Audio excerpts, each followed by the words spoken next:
शीला दीदी के चैनल को लाइक और सब्सक्राइब जरूर करें। धन्यवाद। शीला दीदी, मेरे घर पर शादी है, एक सुंदर सा विवाह गीत सुनाइए।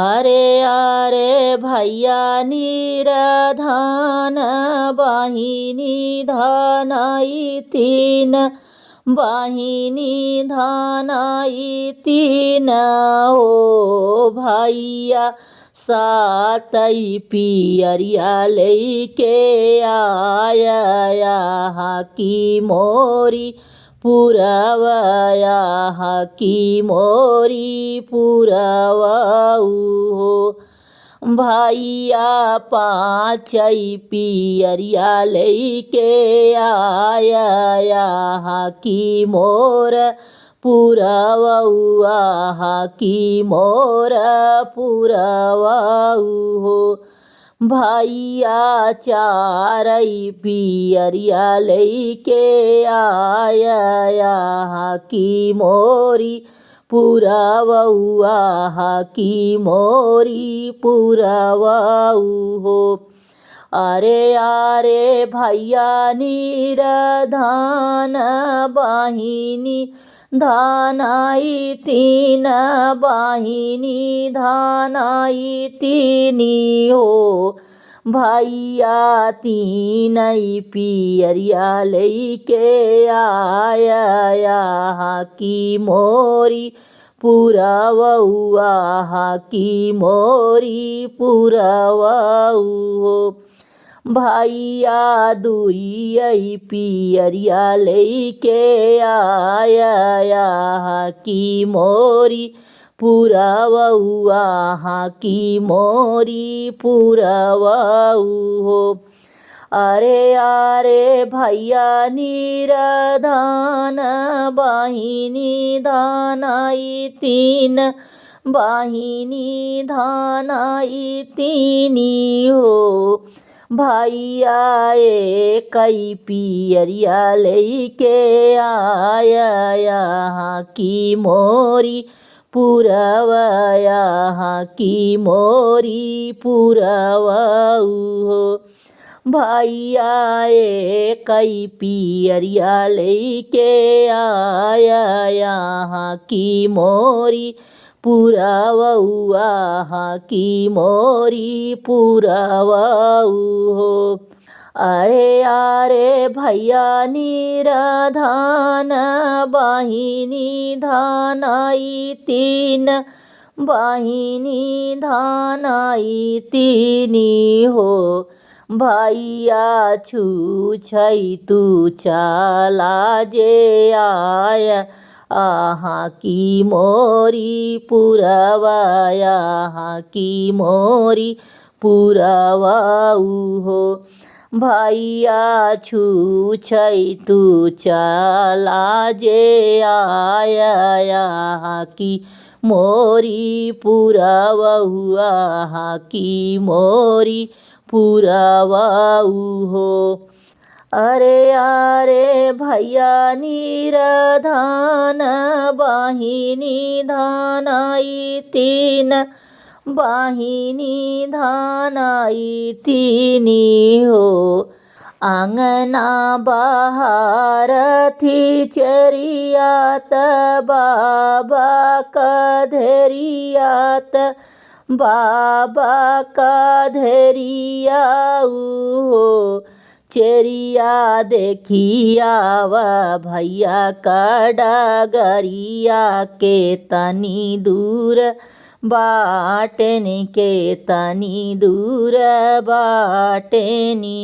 हो चेरिया देखिया वा भैया का डगरिया के तनी दूरी बाटन के तनी दूरी बाटनी हो आगे आगे आवही घीव गागर पियरी गहाबर पियरी गहाबर हो ए हो नीले घोड़े भैया या सावरवात डाँडिया भाउज रानी, डाँडिया भाउज रानी ओ।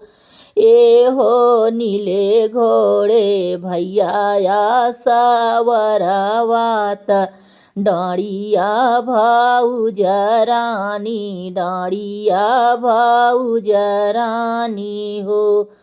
सासू कहवा उतारौं घीव गागरत पियरी गहाबरत पियरी गहाबर हो।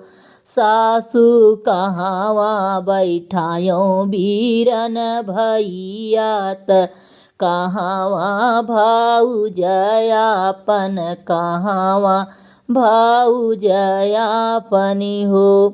सासू कहवा बैठायों बीरन भैयात, कहवा भाउज आपन, कहवा भाउज आपनी हो।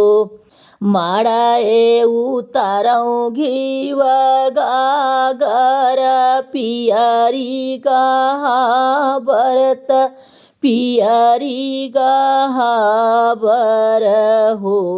बहुअर सभवा बैठावा बीरन भैयात, कोहबर भाउज आपन, कोहबर भाउज आपनी हो।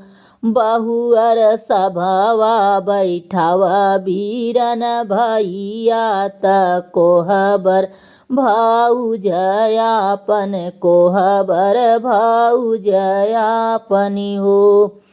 भैयात बैठे त कथ पर, भाउजी चौक पर, भाउजी चौक पर हो। भैया छोड़ै लागेन सोने का मोहरियात, भायन नेव छावरी, भायन नेव छावर हो। भैया छोड़ै लागेन सोने का मोहरियात, भायन नेव छावरी, भायन नेव छावर हो। बहिनी कहाँ गईनी तोहरी जे सासू, त कहवा ननदिया, त कहवा ननदिया हो। बहिनी बोलाइला वरान परोसी, पियरिया पहिनइबै, पियरिया पहिनइबै हो। बहिनी बोलाइला वरान परोसी, पियरिया पहिनउबै, पियरिया पहिनउबै हो। बहिनी पियरी से माड़ौ छावइबै, सभई लोग देखी हैं, सभई लोग देखी हैं हो। बहिनी पियरी से माड़ौ छावइबै, सभई लोग देखी हैं, सभई लोग देखी हैं हो।